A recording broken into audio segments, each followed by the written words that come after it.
When Representative Ilhan Omar marched into the Dirksen Senate office building for a high-stakes federal subpoena hearing, she clearly anticipated walking into just another Beltway circus. She expected the standard political theater, a stage where she could effortlessly play the victim card, grab a viral soundbite, and skate by on thin ice. She was dead wrong. What she actually walked into was a forensic slaughterhouse. By the time Vice President JD Vance was finished, her long-standing shield of identity politics had been systematically dismantled, leaving her in absolute legislative ruins over the staggering disappearance of $250 million in pandemic relief funds. Arriving under strict federal compulsion, she didn't just bring a notepad. She brought a high-priced, white-collar crisis management attorney to help her navigate the peril. Across the dais sat Vice President Vance, who brought zero entourage. Instead, he brought 6 dense folders of forensic financial receipts and the quiet, lethal endurance of a man who intimately knows the bitter sting of childhood poverty. This spectacle serves as a profound masterclass in what happens when undeniable, hard facts collide head-on with rehearsed political victimhood. For a solid 10 minutes, the Congresswoman attempted to paint the oversight proceedings as a racially motivated crusade. In return, the Vice President spent the next 2 hours surgically proving through cold, hard paper trails that her defense was nothing but smoke and mirrors. By the time the dust settled, her own legal counsel had firmly read her the Riot Act, instructing her to stop talking, a bitter pill she fought but ultimately had to swallow. You need to pay close attention to the anatomy of this breakdown. It exposes exactly how a leader who truly pulled himself from the grips of destitution held a sitting legislator fully accountable for the evaporated wealth of America's most vulnerable citizens. Striding into room 342, she projected the aura of an untouchable incumbent, keeping her chin elevated while her vast entourage hovered nearby, dressed in a tailored dark blazer and a cream-colored hijab. Her expression dared the 47 assembled camera crews to blink. Not a single lens looked away. Officially billed as a hearing on pandemic accountability, this showdown represented the culmination of 4 grueling months of meticulous digging by the Senate Committee on Homeland Security and Governmental Affairs. The committee had issued federal subpoenas, secured sworn depositions, and demanded endless documents that were flat out ignored until a federal order forced her hand. Seated at a solitary table equipped with just a microphone and a glass of water, the cracks in the facade started to show. Her nerves eventually gave way, prompting her to empty the glass twice within the very first hour. However, it was her companion who drew the sharpest scrutiny and fueled weeks of intense political commentary. This was no ordinary legislative aide whispering talking points. This was a formidable defense lawyer from one of Washington's priciest firms. He was seated close enough to offer legal counsel, but distanced just enough to craft the illusion of routine procedure. Make no mistake, his presence was a glaring, flashing red light signaling deep legal jeopardy. Up on the dais, Vice President Vance assumed the presiding chair. He arranged his 6 folders before him like pieces of evidence in a grand jury room. The thickest file featured a handwritten note reading Bach, 41 years, May 2nd, a direct reference to Amy Bach. As the disgraced architect of the Feeding Our Future network, Bach had recently been handed a 4 one-year sentence in a federal facility for orchestrating the single largest exploitation of pandemic resources in American history. This breathtaking scheme siphoned $250 million away from programs intended to nourish desperate youth, resulting in 70 indictments and over 50 guilty pleas. A Minnesota state inquiry had actually cited the Congresswoman's name 14 separate times. Despite facing 3 prior invitations to testify before that state committee, she repeatedly dodged them. When a subpoena was floated, her political allies narrowly blocked it by a razor-thin margin. Because Minnesota dropped the ball, the United States Senate stepped in to enforce the accountability that the state failed to achieve, prompting Chairman Gary Peters to gavel the room into session. Prompted by a steadying touch from her lawyer, Omar leaned into the microphone to deliver a 9-minute opening monologue perfectly designed to reframe the narrative. She traced her biographical arc from a Kenyan refugee camp to the halls of Congress, weaving a heavy tale of personal hardship. She invoked terrifying threats made against her family, described immigration agents haunting Minneapolis streets, and painted a picture of a paralyzed community of mothers too fearful to even take their children to school. Her voice broke strategically on cue, once for her father and again for an elderly Somali constituent allegedly too terrified of detention to buy groceries. The display carried genuine emotional weight, shifting the atmosphere in the gallery and prompting visible sympathy from Democratic senators on the dais. Concluding with tear-filled eyes, she boldly declared that she would never bow to committee intimidation, refused to let the administration silence her, and insisted that targeted persecution could not masquerade as legitimate congressional oversight. The partisan applause that followed was restrained but sincere.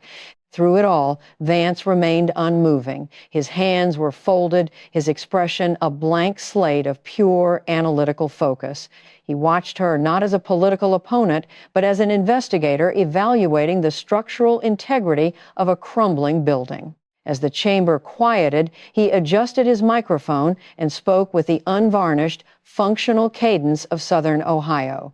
He deployed no theatrical flourishes, opting instead for surgical precision. He affirmed that he heard her statement, validated the reality of her refugee journey, acknowledged the genuine threats to her family, and agreed that the fear within her community was a tangible truth. Then came the rhetorical trap, pausing just long enough for her eyes to narrow in recognition of the impending strike. He looked directly at her and stated that the entities inflicting the most profound damage upon her constituents were not seated in the Senate chamber. They were listed within her own contact directory. Opening the primary evidentiary file, he focused entirely on the $250 million meant for hungry youth, noting that as someone who grew up in a home where dinner was frequently a luxury, he took the misappropriation of those funds quite personally. Eschewing the typical congressional grandstanding of waving papers in the air, he laid 3 documents flat on his desk, moving with the deliberate care of a technician disassembling a faulty engine. He walked her back to March 2020, when Congress passed the initial pandemic relief, which included the Meals Act. After her lawyer hastily whispered in her ear, she confirmed she authored that specific provision, quickly caveating that it was a bipartisan measure signed by the previous administration. Vance accepted the context, but proceeded to dissect the legislative mechanics, illustrating exactly how her specific bill implemented 2 catastrophic regulatory shifts. First, it allowed for-profit restaurants to tap into federal child nutrition funds. Second, it instituted grab-and-go flexibilities that entirely removed the fundamental requirement to verify if the meals actually reached living children. Looking up, he delivered the definitive strike. He informed her that federal prosecutors explicitly cited those 2 exact legislative alterations as the structural loopholes that facilitated the entire Feeding Our Future scheme. Gripping the table's edge, she attempted to pass the buck, trying to deflect responsibility onto the USDA for executing the rules and washing her hands of the removed safeguards.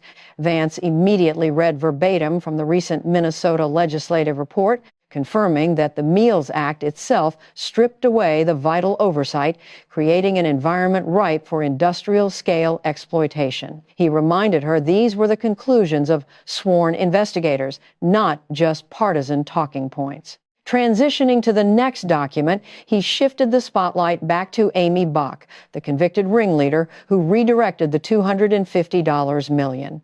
Vance traced his finger along a printed page, revealing that during the federal raid on Bach's residence, agents uncovered email chains directly tethered to the Congresswoman's official staff. One thread prominently featured her first name, while another bore a subject line, urgently seeking assistance with the USDA food program. Worse still, investigators retrieved direct text messages between the lawmaker and the disgraced organizer. The atmospheric pressure in the room shifted instantly, resembling the heavy dread that accompanies a narrative spiraling into severe legal territory. Sitting rigidly upright, she tried to minimize the damage, arguing that standard correspondence with a nonprofit director over federal initiatives did not equate to illicit behavior.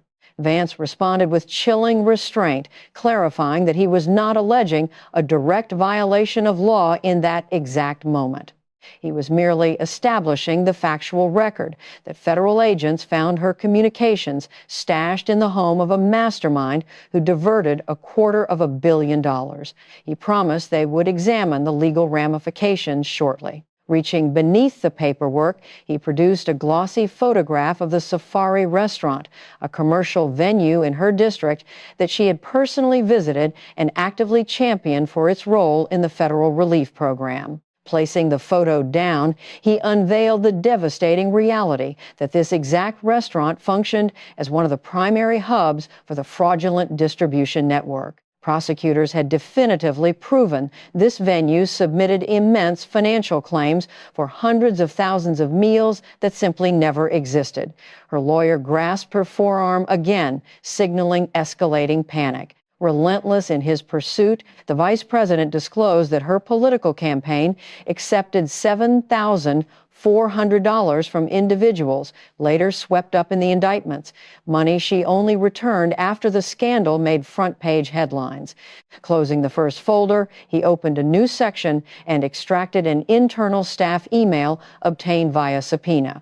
Sent by a junior aide on the 14th of August 2020, the message was directed to her chief of staff. Reading at a methodical pace to maximize the sting, Vance quoted the aide flagging highly irregular meal claim volumes from 3 district sites, explicitly warning that the numbers utterly defied local population density and foot traffic. The junior staffer strongly urged the office to alert the USDA Inspector General before the situation deteriorated.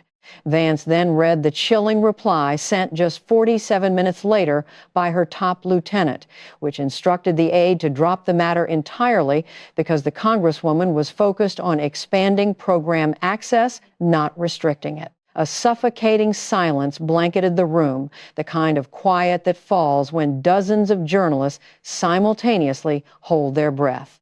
The oversight failure was monumental. Her own team had spotted the writing on the wall 2 full years prior to any federal intervention, yet leadership ordered them to look the other way.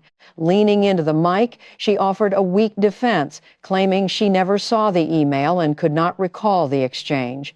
Vance's tone grew dense with disbelief as he highlighted the profound convenience of her memory lapse regarding the largest financial scandal in her district's history, involving the very venues she promoted and the exact individuals texting her phone. Holding a water glass he never drank from, he steered the conversation back to his origins. He clarified that his experience with poverty was not a standard political talking point or a temporary struggle with tuition debt, but a grinding, relentless destitution. He recounted nights when his mother was too impaired to provide sustenance and weeks sustained solely by whatever his grandmother could scrape together. He established that he knew the hollow ache of childhood hunger intimately. Setting the glass down with a sharp clank, he reminded the gallery that the $250 million was earmarked to feed children enduring that exact pain, yet the funds never bought them a single meal. Instead, the diverted wealth financed luxury imports, international real estate in Kenya and Turkey, premium travel, designer apparel, and opulent vacations for the architects of the scheme. The final insult, he noted occurred when federal agents finally moved in to secure the remaining funds, and she immediately went on national television to criticize the law enforcement intervention, claiming it sowed unnecessary chaos. Staring her down, he delivered a blistering rebuke, suggesting the only true chaos was the reality of impoverished youth left to starve, while she labeled the pursuit of accountability a witch hunt. Her knuckles turned white as she opened her mouth, closed it, and finally insisted she had always championed vulnerable children.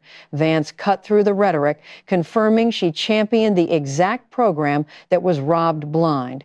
He chronicled her complicity step by step, communicating with the ringleader, promoting the compromised sites, ignoring explicit internal warnings, and subsequently attacking the investigation. Closing the file, he clarified his objective. He was not accusing her of physically carrying bags of cash, but he was demanding the answer every constituent deserved. He wanted to know her whereabouts while $250 million vanished from her backyard, and 70 community members faced federal charges. He pointed out her name appeared 14 times in the state report, yet she evaded 3 state inquiries and dodged a subpoena.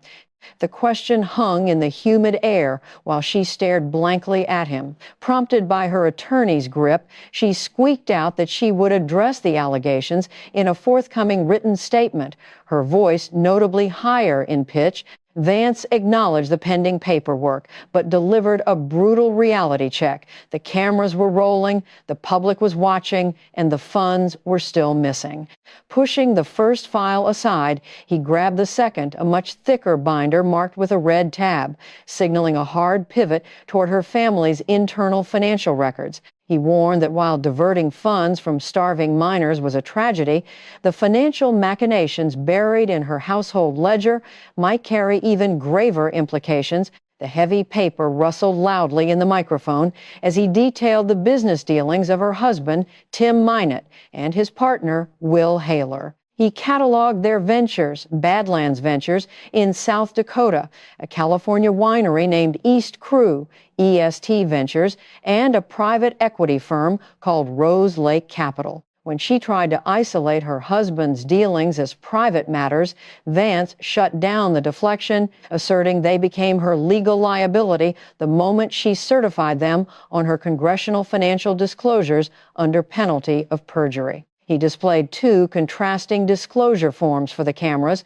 Her 2023 filing valued East Crew and Rose Lake Capital at a meager combined maximum of $5,100. Pulling figures from a South Dakota civil suit, he wrote the actual bank balances on a legal pad for the zooming lenses Rose Lake held $42.44.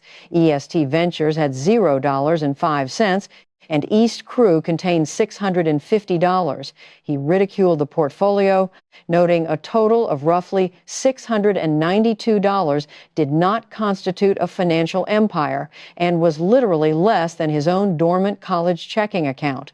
He then brandished the subsequent 2024 disclosure filed a year later, which miraculously valued Rose Lake Capital at up to $25 million and East Crew at up to $5 million, creating a potential household valuation of $30 million. Calculating on his pad, he noted this represented a mathematically impossible growth rate of 70 million% in 12 months. Leaning on his venture capital background, he stated definitively that such returns simply do not exist within the legal boundaries of the global economy. As her lawyer leaned in for a prolonged whisper, she pulled away from the mic. Vance continued his surgical deconstruction, recalling a public dispute from early 2025 where she forcefully denied being a millionaire, blaming right-wing disinformation for the rumors of her wealth. Placing her media quotes next to her sworn congressional forms, he exposed the inescapable paradox. She had signed a federal document under penalty of perjury, claiming a net worth of up to $30 million, while simultaneously looking into a camera and swearing she was not a millionaire. One of those statements had to be a fabrication, and her signature anchored both. Shifting uncomfortably, she tried to explain the form reflected total corporate valuations rather than personal equity, blaming the complex filing format. Vance weaponized the excuse, stating if the form was inaccurate, the law required immediate amendment. He then revealed that Chairman Comer had issued a formal request for the underlying corporate documents months prior, asking point blank if her husband had complied. The room answered with deafening silence, which Vance logged as a clear refusal. Turning the page, he scrutinized the sudden influx of foreign capital, demanding the mathematical formula that transforms $42 into $30 million. He unveiled a stack of international wire logs obtained by the committee, tracking an $11.25 million transfer that hopped through 4 global jurisdictions before landing in a domestic account tied to her husband. The money originated in Dubai, washed through Mauritius, past a London intermediary, and settled in the United States. He openly mocked the convoluted routing, questioning why a simple South Dakota startup and a California winery required Middle Eastern capital funneled through offshore tax havens. Her attorney was now furiously scribbling notes, and the Congresswoman refused to make eye contact with the dais. Then Vance dropped the heaviest anchor of the session, invoking the Office of Foreign Assets Control, OFAC.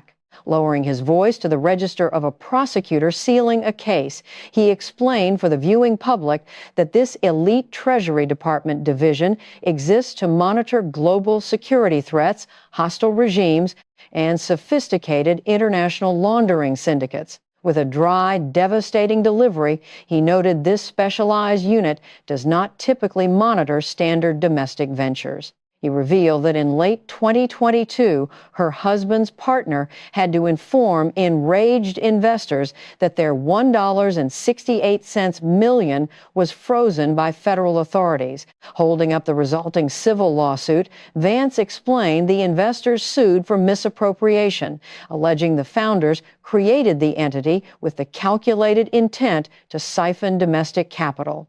He laid out the sprawling litigation matrix, one suit for outright exploitation, another from a winery partner alleging blatant embezzlement, and a third from separate investors whose capital vanished into the ether.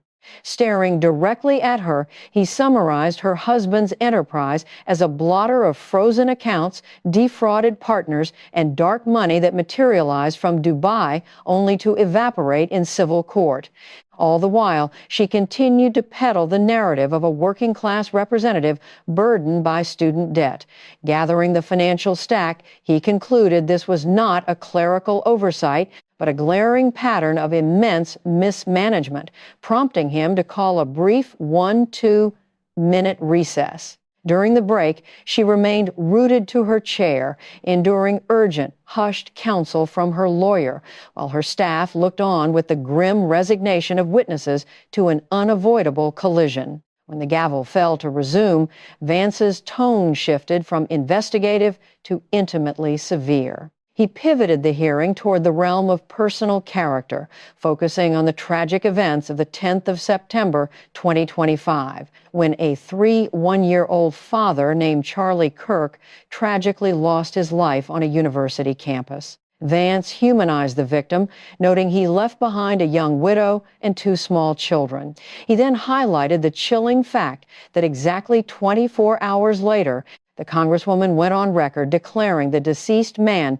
possessed no legacy worth honoring, tossing his life's work into the historical dustbin and labeling him a purveyor of pure hatred. Holding the interview transcript, Vance noted that when a journalist offered her a chance to walk back the abhorrent timing of her remarks, she coldly replied that she had nothing to apologize for.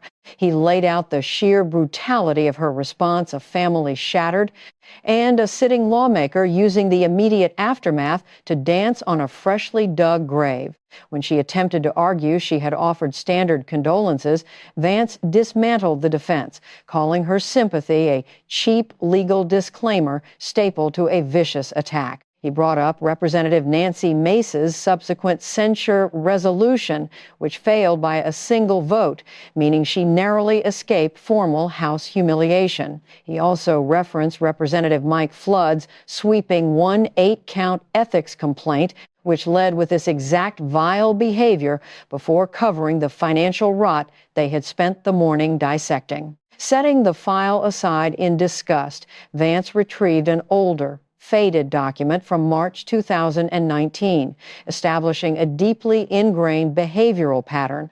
He read from her infamous address, where she reduced the catastrophic loss of life on September 11th to the phrase, "Some people did something." He methodically recounted the devastation of that Tuesday morning, the 2,977 innocent lives extinguished by hijackers, and the brave responders who never made it out of the stairwells. He condemned her for framing a mass casualty catastrophe as a minor inconvenience, deliberately choosing vague terminology to minimize the horror.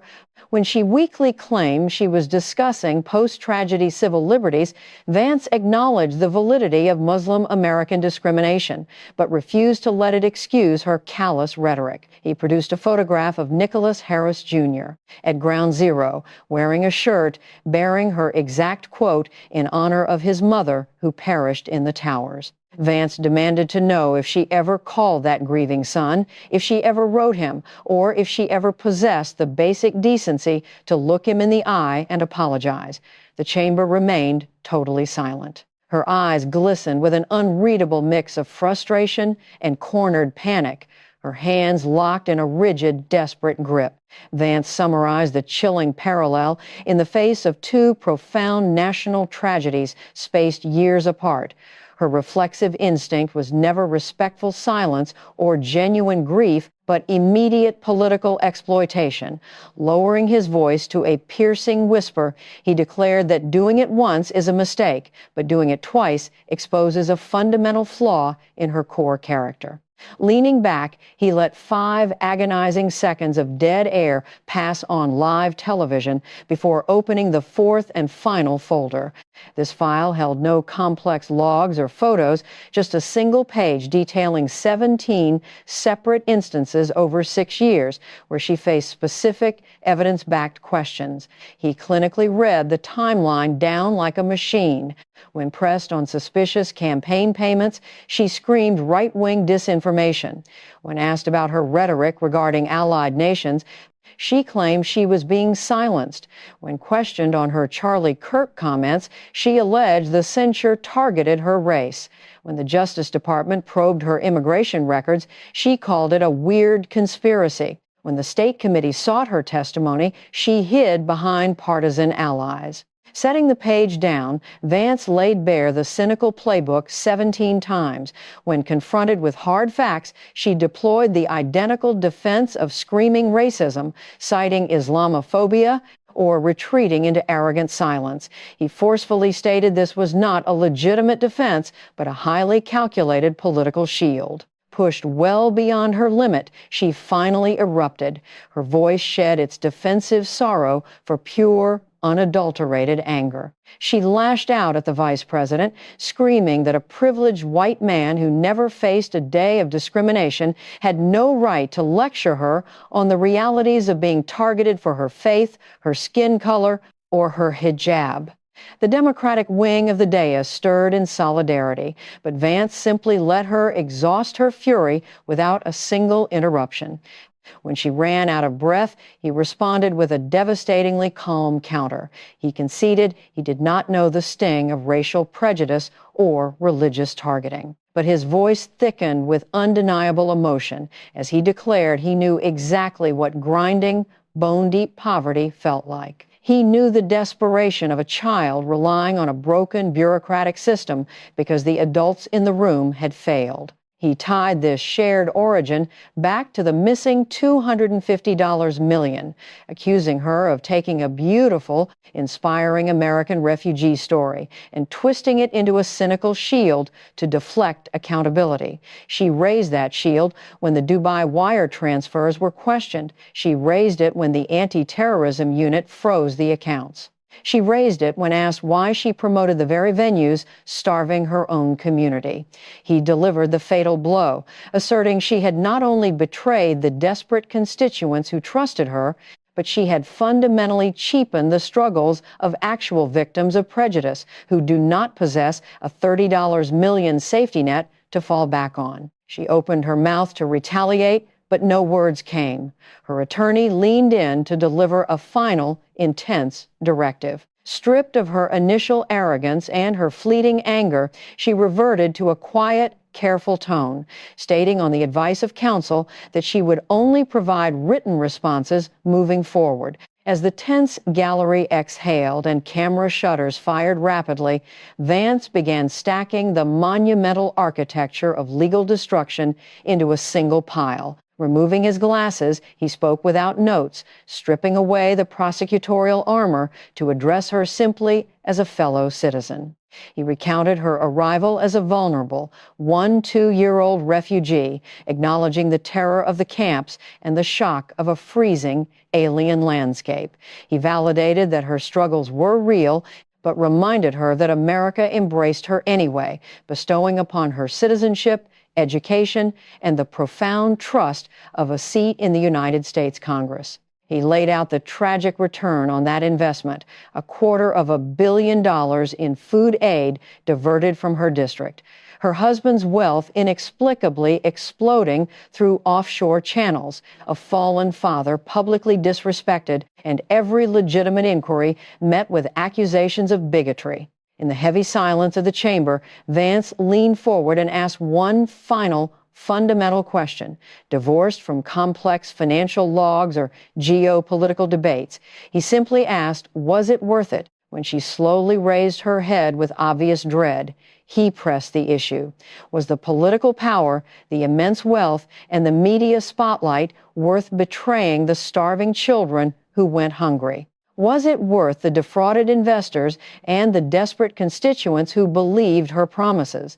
His voice cracked slightly, proving the raw authenticity of the moment. He explained his personal vow to never forget the forgotten youth, reminding her that she had the exact same miraculous opportunity to help those suffering in the margins, yet she chose to abandon them. What followed was a crushing 1-0-second silence, forever cementing itself in congressional history. She stared downward in absolute shame, ignoring her attorney's comforting hand, while the vice president waited for an answer that would never arrive. With no further questions, the hearing concluded. But the cultural shockwave was just beginning. The viral clip of that agonizing silence shattered viewing records, crossing 60 million views in mere hours. Unlike standard political outrage that fades by the news cycle, this moment aggressively mutated into a permanent cultural touchstone. Legal minds praised Vance's disciplined refusal to take the bait, noting his soft-spoken reliance on irrefutable receipts rendered her victimhood defense totally useless. CNN anchors lauded it as a masterclass in cross-examination, publicly dismantling the progressive attempt to frame the exchange as bullying. The phrase, "Was it worth it?" dominated global trends for 9 days, while the number $42 became internet shorthand for unexplained wealth. The political fallout was swift and merciless. Prominent ideological allies issued remarkably vague statements defending her existence while entirely dodging the catastrophic financial and ethical evidence. Within days, vulnerable Democrats running in swing districts actively severed ties with her toxic brand, issuing polite but definitive political death notices by suggesting all elected officials must answer basic oversight questions. In Minnesota, leaked audio exposed a fractured state party, terrified of the electoral liability she had become. Meanwhile, the legal machinery roared to life across all fronts. The House Ethics Committee launched a massive probe, while the Justice Department expanded its scope, dropping thinly veiled hints regarding denaturalization procedures proceedings.